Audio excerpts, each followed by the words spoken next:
Hey guys, tonight we enter the dim halls of Cold War secrecy, where the shadows are thick with science, silence, and stories you were never meant to hear. Imagine this. A rusted steel door seals shut behind you. A low hum buzzes in the concrete walls. Fluorescent lights flicker like they're afraid to stay on. The air smells faintly of bleach, old paper, and something far more metallic. Something that feels wrong. This is not a place of healing. This is a place of watching. The Soviet Union, post-World War II, is not the kind of place where sleep is treated kindly. Stalin's grip tightens. Paranoia simmers just under the surface, and trust is traded for compliance.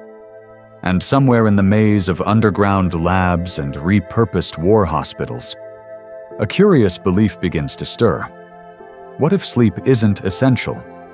What if the human body, if sufficiently altered, can evolve past the need for it? You probably won't survive this one, just so you know. So, before you get comfortable, take a moment to like the video and subscribe, but only if you genuinely enjoy what I do here. Drop your location and your local time below. I'm always fascinated by who's out there drifting off to these strange stories. Now, dim the lights.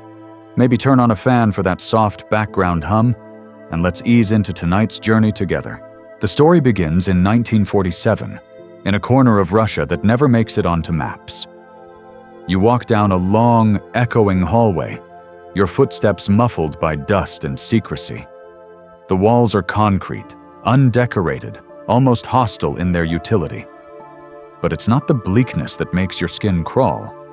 It's the feeling that every step deeper brings you further from anything recognizable. Inside this unmarked facility, unofficially attached to a larger military medical complex, a group of scientists is quietly assembling the pieces of an experiment that will never be listed in textbooks. These aren't the white lab coat, clipboard in hand types you might picture from American sci-fi films. No, these are state loyalists with hard eyes, unshakable faith in ideology, and a growing fascination with breaking limits. Biological, psychological, ethical, you catch murmurs in passing. Strange terms like neural extension thresholds, mechanical wakefulness stimuli, and something called simply the gas. Most people just call it that. No formula, no clear lineage from known chemical families. It's designed to keep people awake, indefinitely. The theory is that prolonged exposure might trigger hidden faculties in the human brain, unlock some kind of higher state. What could possibly go wrong? A mainstream historical fact here. During the 1940s, the USSR was obsessed with human enhancement. Programs existed to test everything from endurance thresholds in pilots to electroshock-based learning in children. So this experiment, fringe as it sounds, fits right in with the era's scientific ethos. The first rumblings of this particular experiment don't show up in any formal records. Instead, you hear it from an orderly with shaky hands, folding sheets too tightly, from a junior nurse who refuses to clean the lower labs, even when threatened with discharge. "There's something in the walls," she mutters. Always whispering, historians still argue whether the Russian sleep experiment was a real operation, an embellished retelling of an unrelated incident, or just a Cold War campfire tale given new life by the internet's fertile shadows. But one thing is agreed on. Even the most absurd legends usually grow from a seed of something very real. That seed, it's planted right here, in this gray building, where 5 men are selected not for their willingness, but for their expendability. These aren't test volunteers, they're prisoners, each one sentenced to hard labor or death. In exchange for participating in the experiment, they are promised full pardons and freedom, which, of course, sounds like a trap. But what's the alternative? Siberia? You watch them being led down another hallway, their hands bound, eyes darting at every unfamiliar sound. They're shown a room, sterile, windowless, and unnervingly symmetrical. A single bunk for each, a toilet, a microphone, a two-way mirror. Food is delivered through a slot in the wall. Cameras, bulky and crackling, watch from above. At the center of the room, a humming ventilation unit disperses a faint mist. This is the gas. It's invisible, scentless, and apparently harmless at first. But it's the reason they're here. Now the door locks. Time begins. The scientists, watching from behind the mirror, whisper among themselves. They take notes, adjust dials, sip lukewarm tea. You sit with them, caught between curiosity and creeping unease. Already, the men inside are pacing more than usual. One scratches his forearm. Another taps incessantly on the metal frame of his bed. You'd expect them to sleep soon, but they don't. Not on the first night, not on the second. By the third night, they've stopped even pretending. Here's your first quirky tidbit. One of the subjects begins reciting old children's stories aloud, except he replaces every animal with the word I. The three little eyes built their houses, he mumbles, but the wolf had no eyes.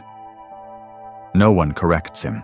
By day 4, the men have begun talking about themselves in the third person. He doesn't like the food, says one, spooning mashed potatoes into his mouth. He thinks it's poison. Another laughs, but it's the kind of laugh that starts too loud and ends too flat. The researchers document all of this with professional detachment, even when one of the subjects stands for nearly 8 hours straight, simply staring at the mirror, no blinking, no movement. When they ask if he's okay, he replies, "We're counting. Counting what?" But he doesn't answer, and still they do not sleep. You lie on the other side of the mirror now, feeling your own eyes burn just watching this unfold. Your body aches from imagined exhaustion, but their bodies keep going. Somehow. And as you lean closer to the glass, maybe you hear something, faint, almost musical, coming from the vents. Is it the gas, or is it voices? You stay crouched near the mirrored wall, straining to hear what's coming through the vent, but the sound drifts away like smoke. Was it humming? Or perhaps just your own pulse pressing into your ears after watching too long without blinking? Either way, it doesn't matter, because the voices in the room are changing. It's day 5 now, and the tone has shifted. The men, once prisoners with chipped teeth and stiff uniforms, are becoming something else. Their speech is still intelligible, but the cadence is strange, staccato-like, as though their thoughts are skipping across some cracked ice of logic. You watch one of them describe the food as gray sunshine. Another insists the toilet is a portal. It sounds like nonsense, and maybe it is, but it's nonsense spoken with chilling certainty. You glance at the scientists. They're fidgeting more now, still pretending control, but you can tell. There's something rising behind their eyes that wasn't there before. Not interest, not worry, it's recognition. You see, these aren't the first men the researchers have watched unravel. During Stalin's reign, Soviet psychological warfare included secret trials involving sensory deprivation, forced wakefulness, and even prolonged noise exposure. A known fact, in the early 1940s, Soviet scientists tested whether isolation in echo chambers could induce telepathic states. Spoiler alert, it just made people scream a lot. But this gas is doing something different. The men aren't screaming, not yet. Instead, they begin asking strange questions. "When does the wall forget us?" one asks aloud. Another giggles for 37 minutes straight, then suddenly says, "I remember the inside of my own mouth." You don't even know what that's supposed to mean, but it leaves a cold slick of unease in your gut. One man begins writing messages on the wall with bits of mashed peas. They're not readable, but they're symmetrical. Perfectly so. That's the part that makes your spine feel like it's wearing a too small coat. Humans don't naturally make things that symmetrical, especially not after 5 days without sleep. Historians still argue whether symmetry hallucinations are common in extreme sleep deprivation, one of the scientists mutters. But this is something else. Meanwhile, the pacing increases. Feet slap the floor in uneven rhythm, like some abstract dance choreographed by delirium. The men are talking less now. Their eyes are constantly moving, scanning the ceiling, the lights, each other. The lead researcher, Dr. Rudenko, writes a note to himself. You catch a glimpse. Subjects entering catatonic activity phase? You want to believe that, but catatonia doesn't usually involve synchronized murmuring. That's right, synchronized. All 5 subjects begin muttering the same nonsense syllables at the same time. No signal, no obvious cue, just snap, and they're all whispering together. You lean closer to the speaker to catch the sound. It goes like this. Kai, sa, ka, no, eh, kai, sa, ka. You want to tell yourself they're just repeating meaningless syllables. Maybe it's the gas affecting their vocal centers. Maybe it's a coping mechanism. Maybe it's even a kind of manic game. But deep down, the word you're avoiding is ritual. At this point, one researcher finally says it out loud. Do they know they're being watched? Of course they do. They've known since day one. One of them begins speaking directly into the camera, even though it's hidden. He doesn't blink. He just whispers, "Don't stop the gas. Don't. If we sleep, we forget." That gets a reaction.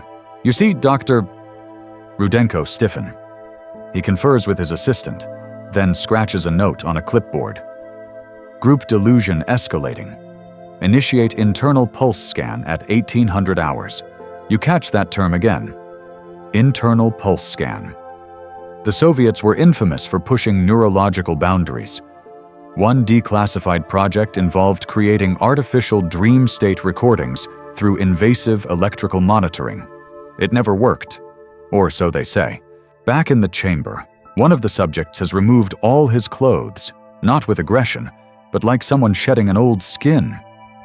He stacks the garments in a corner and sits on top of them cross-legged, eyes closed, for 3 hours, without moving. His breathing doesn't match human resting rates. It's slower. Too slow. This is where things get especially weird. Yes, weirder than naked, silent breathing statue weird. Another subject, the one who used to recite fairy tales, starts gnawing on the corner of his bed frame. He doesn't look crazed. If anything, he looks focused, like he's trying to unlock something with his teeth. You hear a snap. He spits out a tooth and calmly sets it beside him like a button he's saving for later. A fringe detail. In a 1939 Soviet sleep deprivation trial, one subject tore out both of his earlobes and then braided them together. He claimed he could hear better that way. The experiment was immediately terminated. But that same lab assistant? He shows up in the background of one of the photos from this experiment. Coincidence? Probably. But, probably. By the time the internal pulse scan is performed, things take a sharp turn. The readouts show heart rates, brain activity, and blood pressure levels that don't align with any known patterns of prolonged wakefulness. In fact, 2 of the subjects are operating at cognitive speeds far above baseline. They're adapting, whispers one of the junior researchers. No one responds. No one wants that sentence hanging in the air, so they just keep watching. On day 6, the muttering stops. All 5 subjects fall into complete silence. Not just quiet, absence. No sound, no movement, not even blinking. For hours, the researchers begin debating whether this means the experiment is failing. Maybe the gas has knocked them into a coma. Maybe they're hallucinating a reality in which they're still awake, but their bodies have surrendered. Maybe, just maybe. This is what evolution looks like. You sit with them in that cold silence, watching, waiting. But the thing is, when humans are that quiet, it's never peace, it's pressure. And somewhere in the walls, you swear you hear that rhythm again. Kai, sat, ka, ki, sat, ka. And then, on day 7, the screaming begins. You wake. Not from sleep, of course, because sleep isn't allowed here, but from the sudden eruption of noise that rips through the facility like a siren someone forgot to install properly. It's not the kind of screaming you expect from pain. No, this is the raw, wordless shrieking of minds cracking at the seams. Every subject in the chamber is screaming, non-stop, and they do it in turns. That's the first thing you notice. They've organized it. One screams until he goes hoarse. Then another takes over, like a choir with one note and no conductor. It goes on for hours. The only time they stop is to whisper something to the microphone, something you can't make out except for one phrase. We are awake. We are listening. The researchers, still clinging to their clipboards like life vests, are no longer pretending this is routine. The lab is no longer calm. One technician vomits into a trash can and doesn't bother trying to hide it. Another keeps adjusting a knob that does nothing. You can tell because it clicks every time she turns it past 0. A mainstream historical footnote. During World War II, sleep deprivation was tested on soldiers to gauge resilience. The longest recorded period of forced wakefulness under lab supervision was around 11 days. After that, hallucinations became persistent, followed by paranoia, tremors, and finally, collapse. But here, we're well past day 7, and there's no sign of collapse, just this symphony of madness. Historians still argue whether extreme coordinated behavior in confined groups results from mutual psychosis, or if it's something closer to hive mentality. The latter, you hope, is just science fiction. By day 8, one of the subjects has stopped moving entirely. Not from death. You check, he's breathing. But from something more chilling. He's frozen in a smile. Eyes wide, fixed on the light overhead, body stiff. He hasn't blinked in over 10 hours. One researcher mutters, "He's in locked-in syndrome," but no one confirms it. Locked-in people usually don't keep grinning like that, in the corner of the chamber. The one who stacked his clothes like a meditation platform has now begun tearing strips of fabric from his mattress. Not frantically, carefully. He lays them in strange patterns on the floor. Spirals, concentric circles, shapes that feel ancient, even though you can't place them. You think about the stories, those myths of beings who didn't need sleep, Greek gods, ancient demons, martyrs in trance, cult leaders who preached waking clarity as enlightenment. The gas hisses softly in the vents, and the room begins to feel not like a prison, but a temple. Just the wrong kind. Another fringe tidbit. In 1952, a Soviet lab studying narcolepsy recorded a patient claiming that during his micro-sleeps, he had visions of lights embedded in walls and infinite hallways. That same year, the term sleep-wake inversion phenomenon was quietly added to internal Soviet medical reports.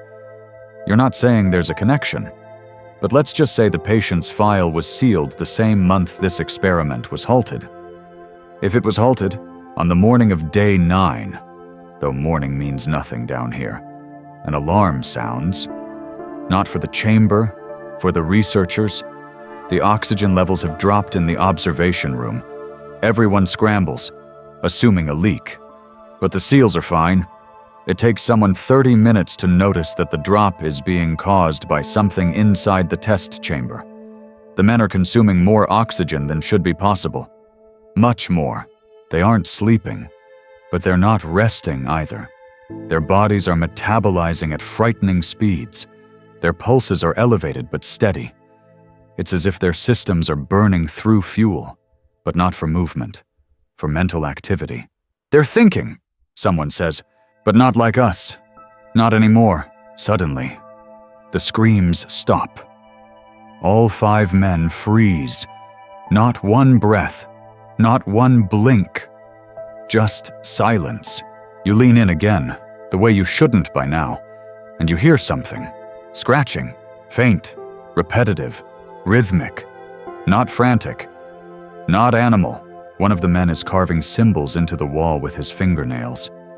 His hands are bleeding, but he doesn't seem to notice or care. He pauses, looks at the mirror, and smiles. It's not warm, not threatening. It's knowing. "Don't," he says. "Don't open it. You'll ruin everything."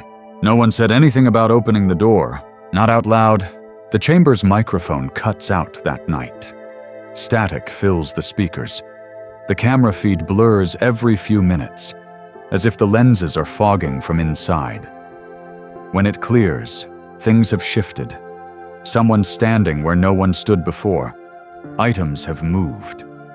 The mattress strips now form one large symbol, a sort of twisted eye with 4 slashes through it. By now, one scientist has started sketching what he sees. You glance over his shoulder. He's not drawing the chamber. He's drawing a map. Where it leads, he doesn't explain, but he keeps adding circles, layer after layer, like he's trying to remember a place he's never been. The researchers stop taking notes. Some don't speak at all anymore. One writes only one sentence repeatedly in the margins of his journal. "To sleep is to die." On day 10, they stop receiving any response from the subjects. No voice, no motion, no breathing. Though the biometric sensors show life signs, the men are alive, but they're gone. You suggest, quietly, maybe they should open the door, and the entire room turns to you like you just said a slur in church. No one opens the door. Dr. Rudenko says, "Not until we understand what we've done." You think you hear him whisper something after that. A word. It almost sounds like sacrifice. You press your hand to the glass. Inside, one subject moves. Slowly, gracelessly. He walks to the center of the chamber, places both hands on the floor, and whispers, "We've remembered too much." Then he looks up, directly at you. He looks straight at you. No, through you. And for a moment, you forget that there's a two-way mirror between you. You forget the layers of reinforced glass, the locked doors, the scientists hunched behind blinking machines. You feel like he's inside you, crawling behind your eyes like a cold fog, searching for something soft to nest in. Then he blinks. Once, slow, deliberate, and sits back down. You step away from the mirror because that's all your body knows to do. Every hair on your arms is standing up like soldiers in a losing war. The room behind the glass is dead silent. Not peaceful, not empty, just watchful. It's day 10 now, and something has shifted, not just in the chamber, but in the observation room too. The researchers are no longer arguing or recording notes. They're whispering. One's drawing spirals on the corner of his clipboard. Another has started tapping out that strange syllable pattern on his thigh. Kai, sa, ka, no, a. You try to catch Dr. Rudenko's eye. He avoids your gaze. This is the moment, historically, where most experiments would be halted. Any Western program, any rational scientific body would call it, declare psychological collapse, begin decontamination, terminate exposure. But not here. See, during the Cold War, Soviet science was as political as it was empirical. Admitting failure wasn't just career suicide, it was treason. And this experiment? It had too many eyes on it, eyes from above. Eyes that didn't blink, a documented fact. In 1949, Lavrenti Beria personally ordered the continuation of a neurological experiment involving aversion therapy and sleep starvation, even after 2 subjects died of seizures. When questioned later, he reportedly said, "Death is also data. So here, in this quiet room, surrounded by men unraveling in perfect silence, the experiment continues." But it's no longer the researchers in control. The decision to open the door, at least discuss opening it, comes only after the biometric readings spike. All 5 subjects show elevated heart rates, oxygen use, and cortisol levels. But still no movement, no speech, no blinking, just waiting. You stare at the feed. The lights flicker inside the chamber. Not violently, just a little blink, like a muscle twitch. You wonder if you imagined it. Then you notice that the camera time code skipped a second. Just 1 second. Gone. Historians still argue whether certain Soviet cameras were built with intentional blind spots, frames lost or deleted before playback. It's mostly speculation. But if ever there were a time for a missing frame to mean something, it's now. At exactly 0600, a technician notes an anomaly in the gas flow. The internal system is set to pump continuously, but something's disrupted it. Pressure is building behind the intake valves. The room is no longer venting as designed. It's holding the gas. Someone's jammed the ducts, the technician says. From the inside the sealed, sterile, surveilled chamber. How, you ask, but no one answers. That's when the arguing starts. Rudenko wants to maintain the seal. If they're alive, they're adapting. If they're dead, the gas can still be tested, but others are cracking. One suggests pumping in knockout gas. Another suggests flooding the chamber with cold water to force a reaction. A third says nothing, just stares at his own hand like it's an artifact he's never seen before. You speak again. We don't know what they're turning into. And that lands like thunder, because everyone has been thinking it, haven't they? That these men, these criminals, once human, are not merely breaking down. They're crossing over, shedding layers, becoming something that doesn't need rest, or logic, or fear. Another fringe fact. In a 1943 field report on Siberian POW camps, several prisoners reportedly survived 14 consecutive days without sleep, guarded, interrogated, and force-marched. The report claims they showed signs of collective cognition by the end. When asked where they learned to resist so efficiently, they answered in unison, "He told us." The report never clarifies who he was. So now it's day 10. You're watching 5 men, silent, still, and, by all signs, very much awake, even if not present in the way we understand. And then, just after 0800, the intercom crackles. The man in the center, the one who gnawed the bed frame, speaks. "We will sleep. When you do," another follows. "When your eyes close, ours will too." Then all 5 speak in harmony. "Let us rest in you." Every researcher steps back. Let me just remind you. They haven't coordinated anything like this since the early days of nonsense syllables. And now they're finishing each other's sentences like a cult in a script they never rehearsed. The argument is over. They're opening the door. It takes several stages of security override. Manual bolts, biometric locks, physical keys. No one speaks.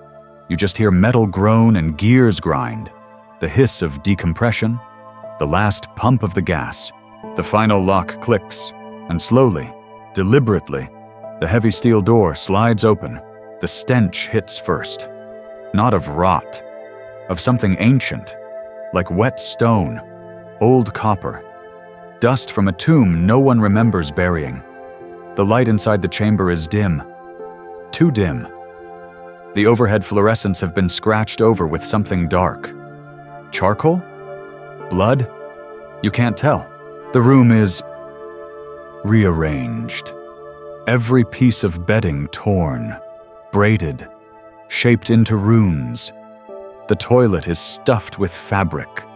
The water basin is dry. And the men, they're standing in a circle, not facing the door, facing each other. You take one step into the room. The silence is suffocating. You can hear your own blood in your ears. Then, without moving, the one closest to you speaks. Now you understand. You don't! But part of you wonders if maybe that's the point. You stand in the doorway, the threshold between reality and whatever this has become. The chamber is no longer a laboratory. It feels like a temple built in secret by men who forgot what it meant to be men. The air is heavy, like breathing through gauze soaked in vinegar and rust. Your mouth tastes like electricity.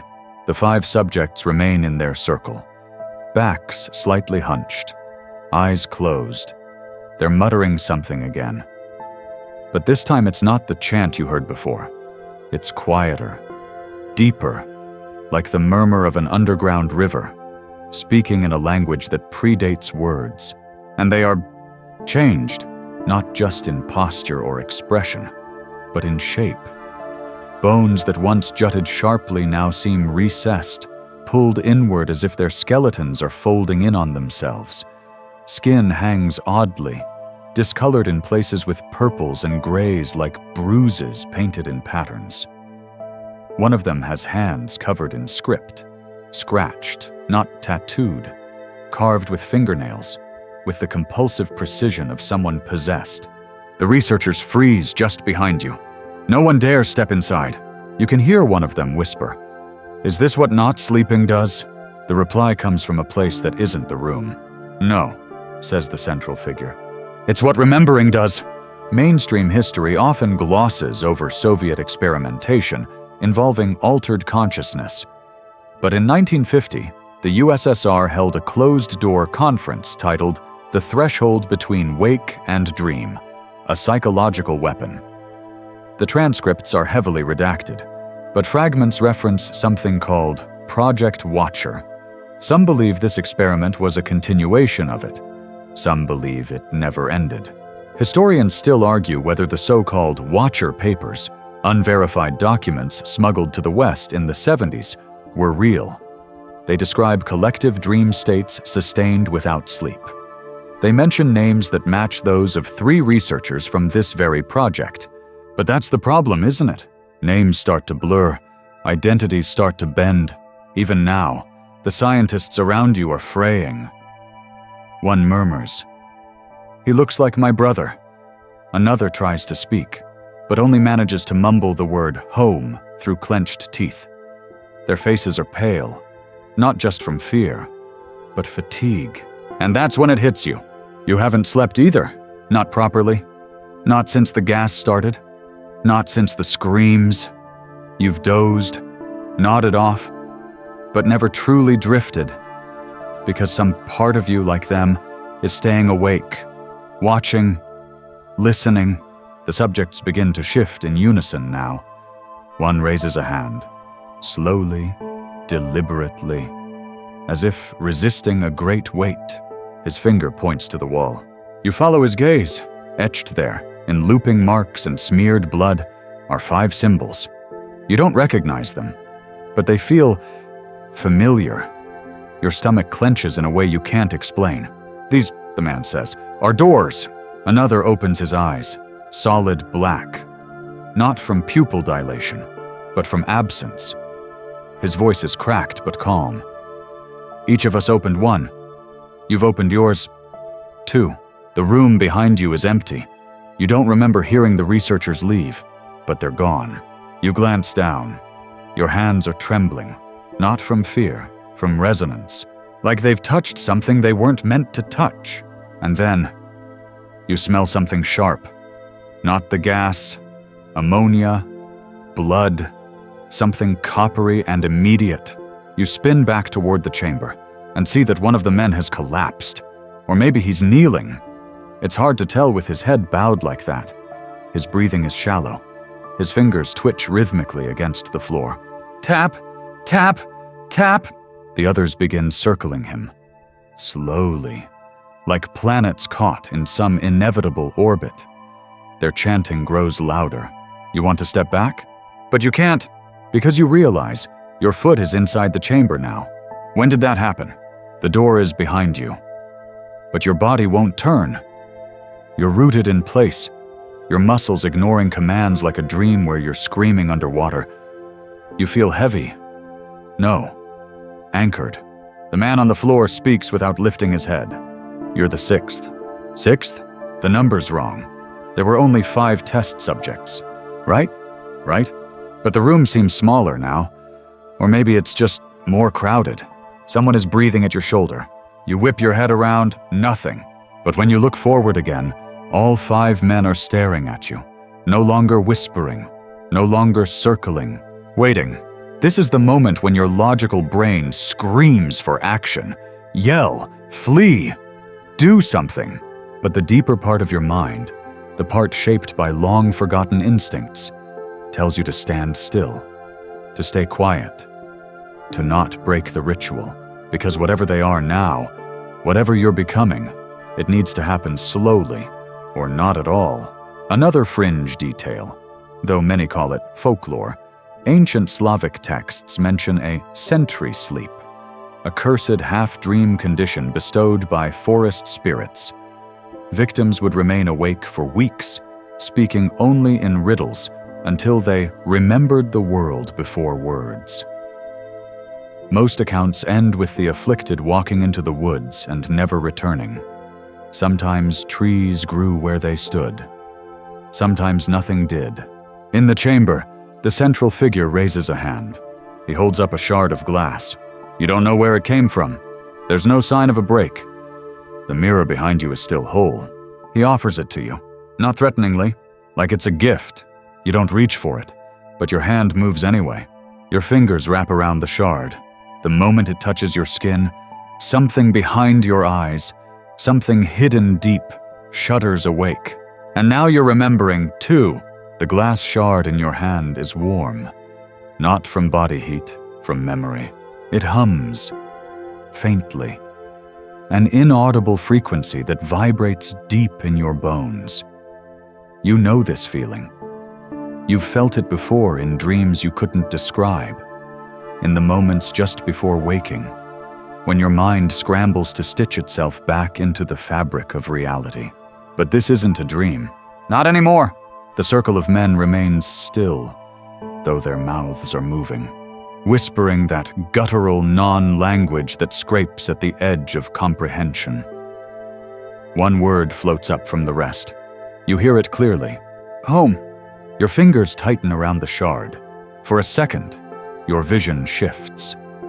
The laboratory dissolves, not dramatically, but as if someone simply stopped believing in it. The walls fade to gray. The floor becomes water. Not literal water, but the sense of it. Cool, weightless, dragging at your feet like a slow tide. You're standing in a memory, but it's not yours. You're in a village, wooden houses, fog curling through the trees like breath. Somewhere, a child is singing. You recognize the tune. You've never heard it before. And then the dream snaps back. You're in the chamber again. Fluorescent lights buzz overhead, too loud now, as if electricity itself is screaming. You stagger. Your knees nearly buckle. The shard in your hand pulses once, and an image floods your mind. 5 doorways, side by side, each marked with one of the symbols from the wall, and a 6th, unmarked, darker, deeper, like a wound stitched into the universe. You know which door is yours. You've already walked through it. The central subject. He's closer now. His face is wrong. Familiar features rearranged by some unseen artist with shaking hands. His eyes are like empty wells, bottomless, reflective. And in their surface you see yourself. Not as you are, but as you might become. He speaks, and this time his voice is inside your skull. We were chosen to remember. You were chosen to follow. You shake your head. Follow what? He leans forward, lips parting slightly. You expect an answer, but instead he smiles. It is not a kind smile. Behind you, The door slammed shut. You didn't hear it open. You didn't even know it was still there. One of the researchers screams through the glass pane. Outside, on the other side, you see her pounding on it, mouthing words you can't hear. Her face is twisted with fear. She's calling your name. But she's too late. The glass between you isn't a window anymore. It's a mirror. Your reflection stares back, not matching your movements, but studying them, like it's learning. And then it blinks. You did not. Gas floods the room again. But this time, no alarms sound, no red lights, only silence and hissing. The men fall to their knees in unison. You follow without thinking. The glass shard in your hand begins to glow faintly. Lines of pale light crawling across its surface. No longer a piece of glass, but a fragment of something older, something sacred or profane. You hold it up. The 6 symbols flare in your mind, rearranging into a pattern you finally understand. They were never just symbols. They were instructions, and now you've completed the ritual. In the next moment, everything changes. The room tilts, not physically, but dimensionally. Depth folds sideways. Shadows bleed upwards. The ceiling splits open, not revealing another floor, but sky. A sky with no stars, only eyes. Watching, endless, unblinking. The men begin to chant again. This time, you understand the words. They're not in any known language, but your mouth moves with them. You're not reciting, you're remembering, and as the final syllable leaves your lips, the shard in your hand dissolves. Not melts, dissolves into your palm, into your mind.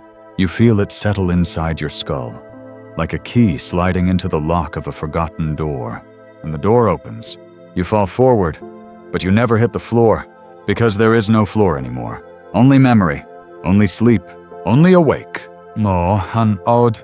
Later, perhaps hours, perhaps years, you open your eyes.